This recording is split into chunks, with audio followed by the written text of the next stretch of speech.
Okay, I've recently been on Temu going through that deep, dark rabbit hole, and in the process, I ran across a little gadget that looked kind of interesting to try out for the garden.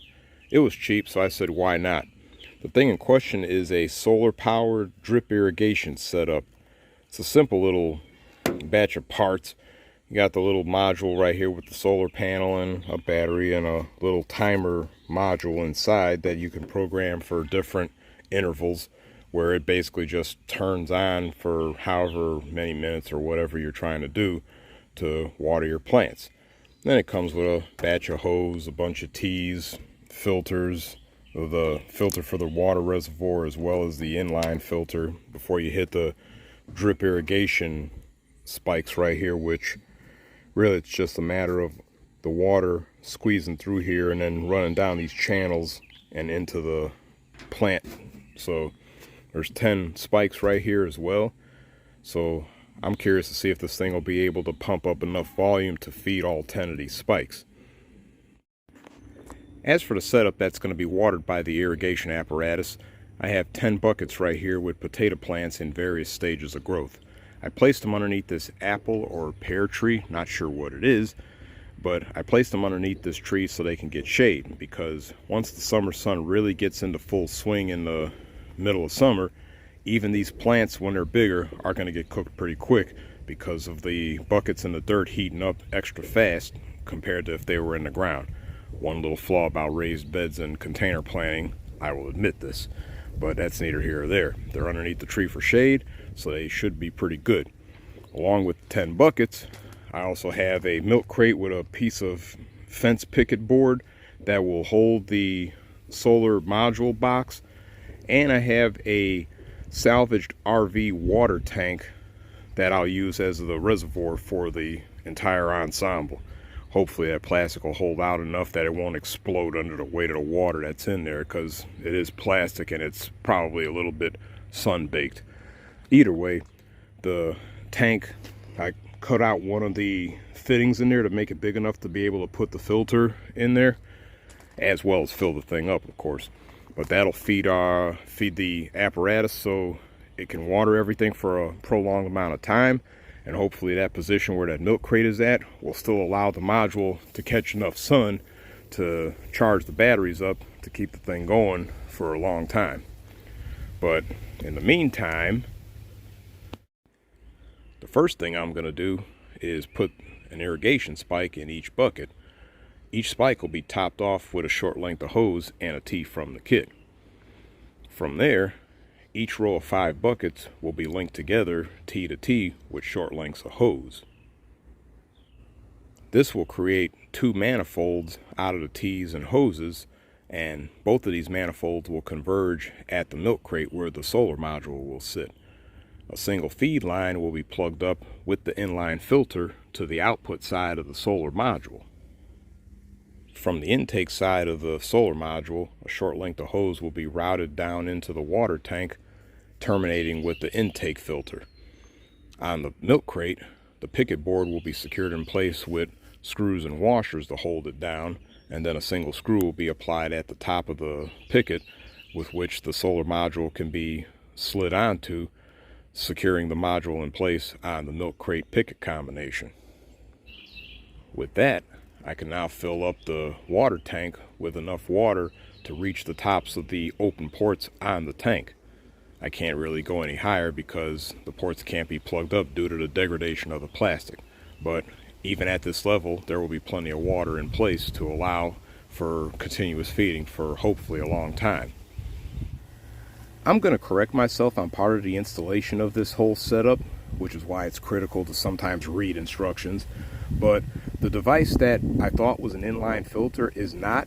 It is actually an anti-siphon check valve, because depending on where your planters are at relative to the water reservoir, when the module turns off, it might induce a siphoning effect on the water lines, causing water to continue to feed into the planters during standby. So the anti-siphoning check valve will pull open, putting positive pressure into the water lines and killing that whole siphoning effect. So I changed everything back around to where it's supposed to be according to the instructions. So our anti-siphon valve is where it's supposed to be relative to all the other T's and water lines. On our module, have two simple buttons. Not going to see the display on here because the phone and the digital display are not in sync like that. But once you turn the unit on, there's 30 settings you could set this thing up for. From 0, you could, when you hit this button after it's on, just keep hitting it, and you can go from 1 through 30 to indicate how many minutes you want the pump to run. So I have it currently set for 15 minutes, which I clicked it 15 times. Now, on the interval time button, you could dictate how often you want the pump to come on. It'll go from 3 hours, 6 hours, 12 hours, and then you can go from like once a day, once every 2 days through 7 days. So you can program how often or how few times you want this thing to come on. I have it currently set for 3 hours with a 15-minute interval. So every 3 hours this thing will come on for 15 minutes. So I'm just going to let this thing run and let's see what it's doing. Our unit is currently running. It's been running for about 7 or 8 minutes now so far. And I'll look at this one spike that's closer to the T here where it branches off, and you can see it's dripping. It's doing what it's supposed to do.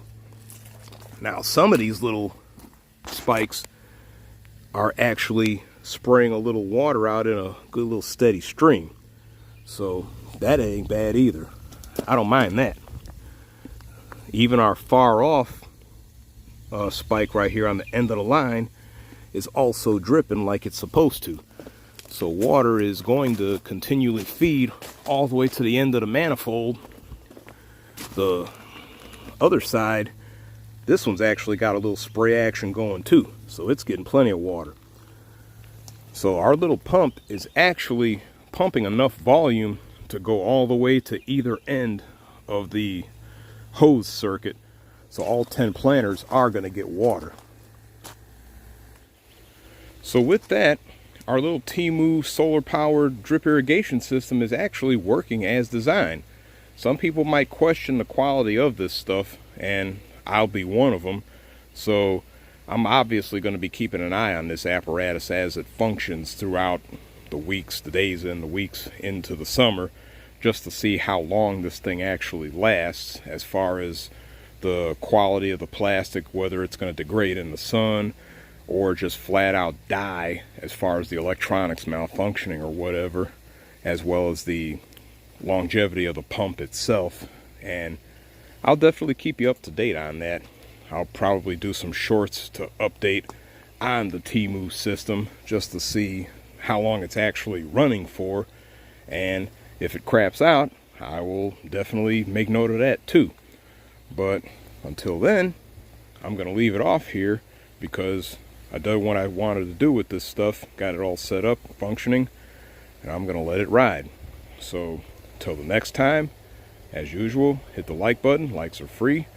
Hit the subscribe button if you hadn't already. Click the notification button to be kept up to date on different projects we got going on around here. Check out TikTok, Facebook, website, all that good stuff. And stay tuned because there will obviously be more updates on all the gardening exploits that are going on around here. Until then, I will catch you later. I'm out.